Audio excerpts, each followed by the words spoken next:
Goeiemôre vriende, my naam is Pieter van der Merwe. Baie welkom by almal wat inskakel. Ons het die afgelope tyd 'n bietjie min met mekaar gepraat. Dit was hierdie kant maar 'n bietjie druk en oestyd en ek vertrou ons gaan van nou af dalk heelwat meer met mekaar kan praat. Ek vertrou dit regtig. Ek vertrou dit gaan goed met almal van julle. 'n Mens het nie ons dae is in die Here se hande. Dit geld vir ons omstandighede, dit geld vir ons ou lywe.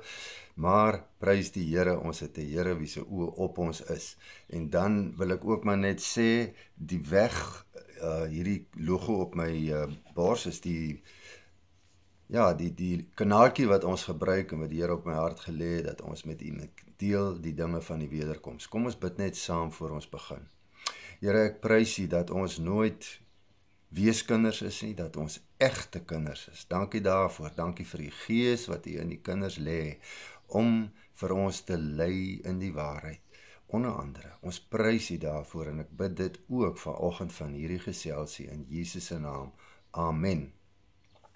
Vriende, ons het vanoggend 'n geselsie oor spesifiek Jesaja 59. Nou Jesaja 59 was vir my deur al die jare eintlik 'n ongelooflike ooreenkoms tussen wat in die kerk vandag aangaan en wat teen Jesaja gewaarsku het vir sy Joodse nasie. Nou moet ons onthou, Jesaja 29 is in die eerste plek vir die Joodse nasie geskrywe en is profeties. Nou moet 'n mens die hele ding van profesie wat 'n mens moet verstaan. Dis nie noodwendig kronologies nie. Dis die eerste ding. En die tweede ding is, in een versie kan die verskillende, ek wil amper sê millennia beskrywe, wat 1000 jaar of 2000 jaar periode gevat het, om vanaf die een na die ander een oor te gaan.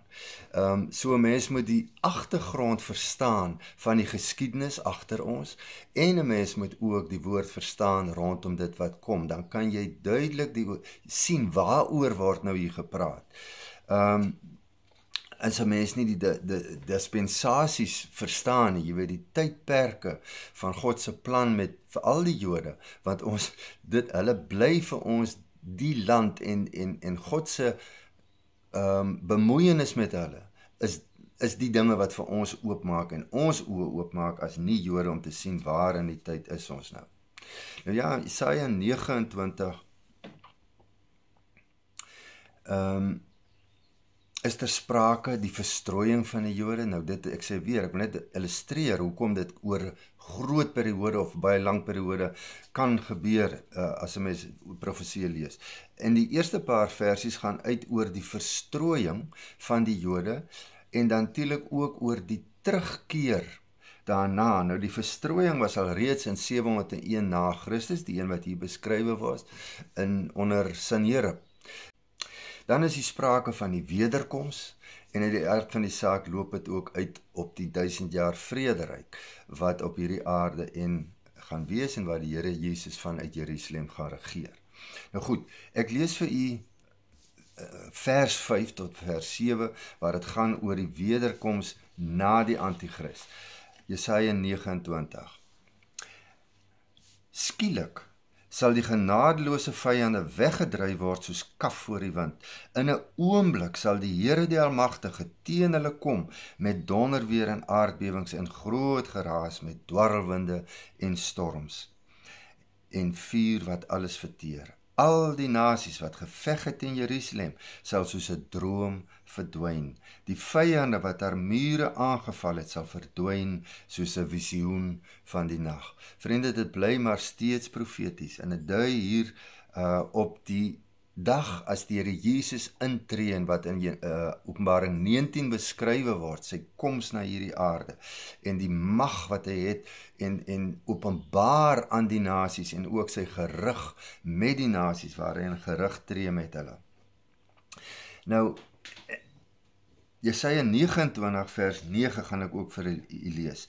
Is julle verbaas en verstom? Glo julle my nie? Gaan dan maar aan, sien niks. Julle is dronk maar nie van wyn nie, julle struikel, maar nie van bier nie. Onthou, hy praat nie met die Jode. Maar ek gaan nou fokus op die ooreenkoms wat hierdie dinge het met die kerk. Vriende, hy praat hier met Jesaja en deur Jesaja. So as die Jesaja vir hulle sê, is julle verbaas en verstom? Glo julle my nie? Praat hy van goddelike inspraak in hulle toekoms, in hulle handelinge op daardie stadium, deur die profeet Jesaja. En so het ons ook vandag die woord, waardeur die Heilige Gees en die Here Jesus vir ons leer wat dit is wat aan die gang is, ook in hierdie wêreld, en hier is 'n verskriklike blindheid om dit nie te kan sien nie, en wat dit nie kan sien nie, en daaroor gaan ek so 'n bietjie klem lê later. Vriende, ek lees van vers 10 en 11 van Jesaja. Die Here het 'n diep slaap oor julle laat kom. Hy het die oë toegesluit van julle profete en julle sieners. Die openbaring van toekomstige gebeure is 'n verseelde boek vir hulle. As jy dit gee vir mense wat kan lees, hulle sê ons kan dit nie lees nie, want die boek is verseël.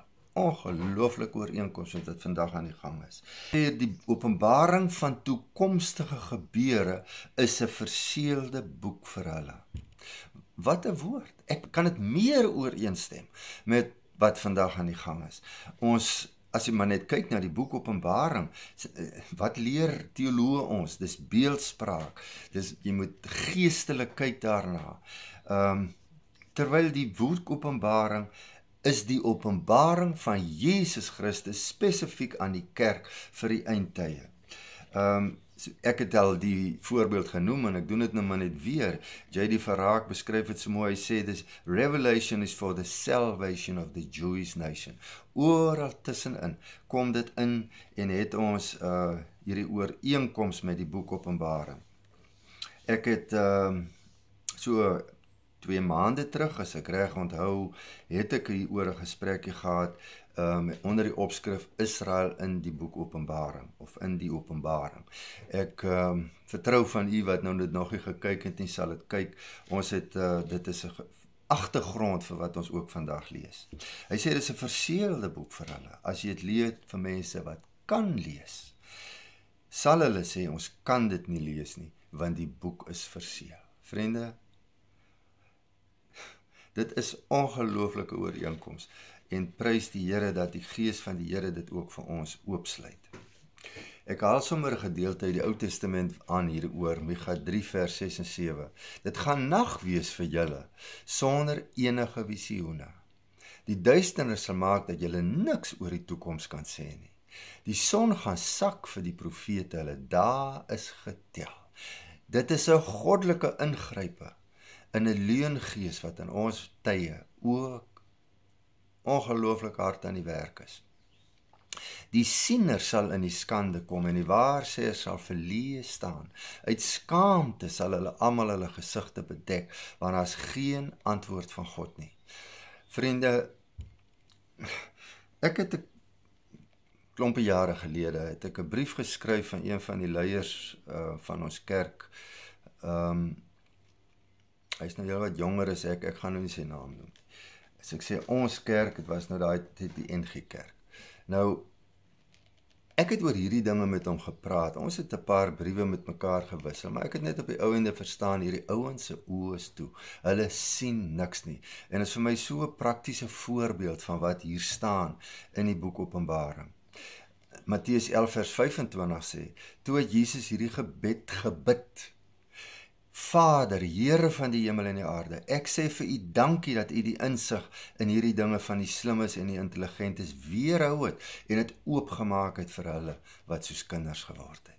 Soos kinders geword het. Met ander woorde, lees net wat daar staan. Daar is geen beeldspraak nie, dis die feite. Lees wat daar staan. Jesaja 29 vers 13 tot 14 en ek sluit daarmee af. So het die Here gesê, hierdie mense sê hulle behoort aan my. Hulle eer my met hulle monde, maar hulle harte is ver van my af. Ek sê weer, dis vir Jode gesê, maar kyk hoe dit ooreenstem met die kerk van vandag. Hulle aanbidding bestaan uit niks meer nie as menslike opdragte en tradisies. Daarom gaan ek wonders doen onder hierdie mense en hulle wys hoe dwaas menslike wysheid is en hoe die briljantste mense niks begryp nie. Weereens Jesaja 29 en kyk die verskriklike ooreenkoms met wat ons rondom ons sien. Vriende, as hy praat van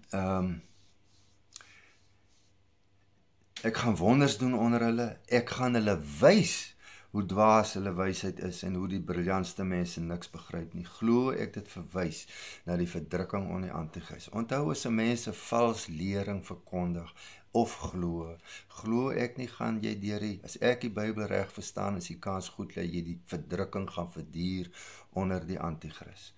En dis die manier waarop God vir hulle wys hoe dwaas hulle was en dat hulle niks begryp het nie.